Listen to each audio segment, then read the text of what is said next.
Hey now everybody, this is Professor Island and we're discussing critical perspectives, critical approaches, and today we're discussing feminist criticism. Feminist criticism is a critical perspective that is not feminism specifically.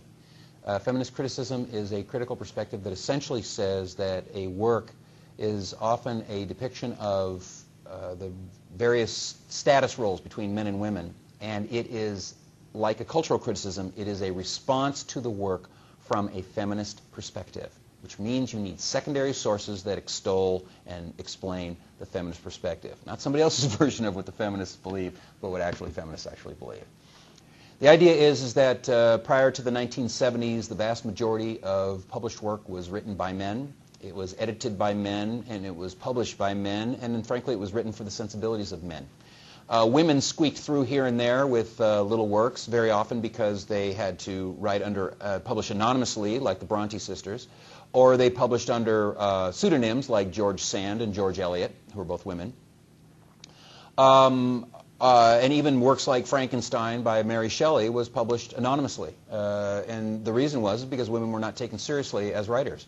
When they were taken seriously as writers, such as the writers of the late 1800s and early 1900s, who had an opportunity to publish because of their social status, you had sometimes a huge backlash against these authors. For example, Kate Chopin, when she wrote her important works on what it's like to be a woman in basically in a man's society, it not only ruined her career, it ruined many aspects of her life. It wasn't until the 1960s and 70s, when women were allowed to go to college to get an actual degree instead of just finding a guy with one, that women's studies and other aspects of taking women's literature more seriously became more important to academia, and we began to re-look at the traditional canon, which by that time was mostly just old dead white guys, old dead white rich guys, and their writings, and they began to look at it and reevaluate not only those works, but also works that had been previously banned or ignored. Feminist criticism is going to look at a work through the feminist eye and evaluate the portrayal of women on two levels. A work that is clearly not a feminist sensibility is going to be analyzed, and the feminist is going to point out how the author in some ways is promulgating ideas about what women should be, and in some ways reinforcing the notion that women are a secondary class. They're going to look at the work critically, and in some ways they're going to explain why it is not necessarily a good work. Another option, however, is that a feminist writer will write something, and a feminist critic is going to look at it in some ways in two ways. The first thing that's going to happen is they're going to look at the situation, and if the situation portrays women in a bad light, and the purpose of the work was to say, yeah, women are kind of in a bad situation and they need to be treated differently, the feminist critic is immediately going to validate that what's happening in the story is a realistic presentation of the way that women have been treated, and they'll use historical information. And then they will also agree with the author's presentation that this needs to change. So it's kind of a twofold argument. In both cases, however, again, you have to have secondary sources that are feminist analyses, either directly of the work, which is often going to be the case if the work is old enough.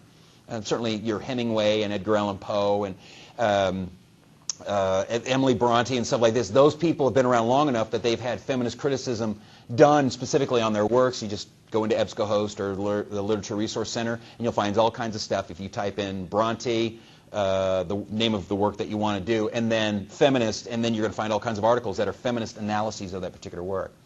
For newer works, however, what you're likely going to do is take feminist theory and find feminist theory written by feminists about how they view the world, how they view society, how they view literature, what it should say, what it often does say, fair or not, and then you're going to incorporate those ideas back into the work. So if you find an article that basically says, in many cases, men write women as either damsels in distress who need to be saved by a man, or some kind of powerful harpy who needs to be destroyed by man, and then you look at your story and say, oh look, I have Cinderella here, and I have this girl who needs to be saved by a handsome prince, and three ugly women in power who keep her slave. What a big surprise. And obviously it's this kind of analysis that you see with feminist analysis. Keep in mind with a lot of these critical perspectives is that, some people are going to say, well, I don't like feminism. Frankly, one, I don't care. Secondly, It's what's important is you have to be able to identify it, because whether you like it or not, this is the way a certain segment of the population thinks. And just like any other cultural criticism, which feminist criticism is, it is the way that somebody views work, and it's how they translate it. And it's not necessary that you like it, that you agree with it. It is necessary that you're able to identify it. And in my class, you even have to be able to use it and demonstrate that you understand it. And then later on, when you don't like it, you can diss it all you want. But at this point, what I need you to be able to do is to identify it and use it. Make sure you get your secondary sources together and really do a strong analysis of that particular work. Notice that feminist criticism is different from gender criticism. Gender is objective. It does not incorporate any opinion. Feminist criticism is an opinion. Like cultural criticism, it is a response to the work and basically explains from that perspective whether the work is good, is bad, it presents an idealized picture or a horrible picture, whether it needs to be changed or it represents some kind of needed change. Okay? Stay in touch.